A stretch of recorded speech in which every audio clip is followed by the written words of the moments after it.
From the National Newsroom of the Canadian Press, I'm Karen Rebo. A small town in northeastern British Columbia is reeling and awash with sadness following a mass shooting in Tumbler Ridge. RCMP say 8 people, including the female suspect, are dead after a shooting at Tumbler Ridge Secondary School, while 2 more bodies were found off-site. Canadian Press reporter Terry Theodore has more.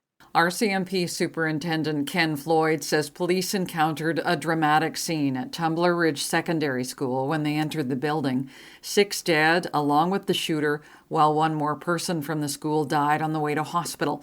Floyd couldn't say how the 2 other bodies found in a home are connected or what might have set this off. We are not in a place now to be able to understand why and what may have motivated this tragedy. This was a rapidly evolving and dynamic situation. Dozens more at the school were hurt, some seriously. Terry Theodore, the Canadian Press. The mayor of Tumbler Ridge says his small community is devastated. Mayor Daryl Krakauka says he's lived in the community of 2,700 for 18 years, and he probably knew every one of the victims.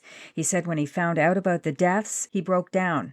BC Premier David Eby is shaken up as well. I'd like to take this opportunity to ask British Columbians, to ask all Canadians, to wrap the people of Tumbler Ridge, wrap these families with love. This is something that will reverberate for years to come.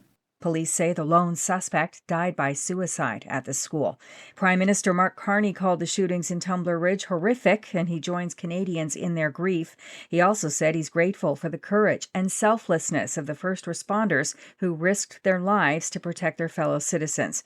Carney has suspended his trip to Halifax today, where he was to make a defense industry announcement, and he has postponed a trip to Germany for the Munich Security Conference.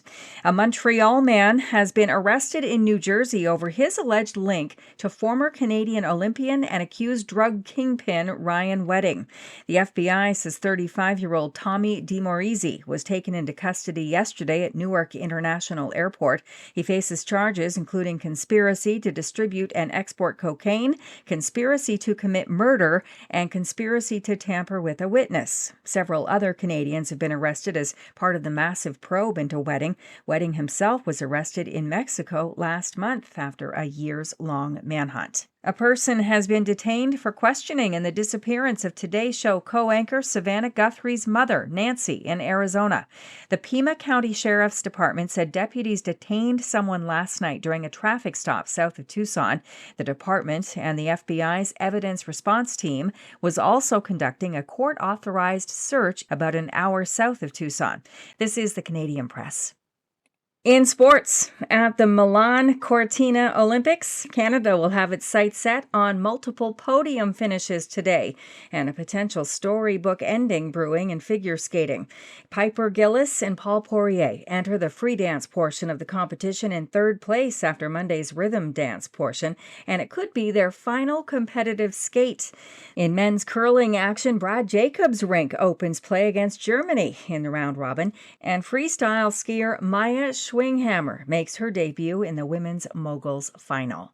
In basketball, the Toronto Raptors will host the Detroit Pistons tonight after a few nights off. Former Raptor Pascal Siakam had 30 points last night, and Canadian Andrew Nembhard had 24 points and 10 assists, and the Indiana Pacers snapped a 4-game losing skid with a 137-134 overtime victory over the New York Knicks last night.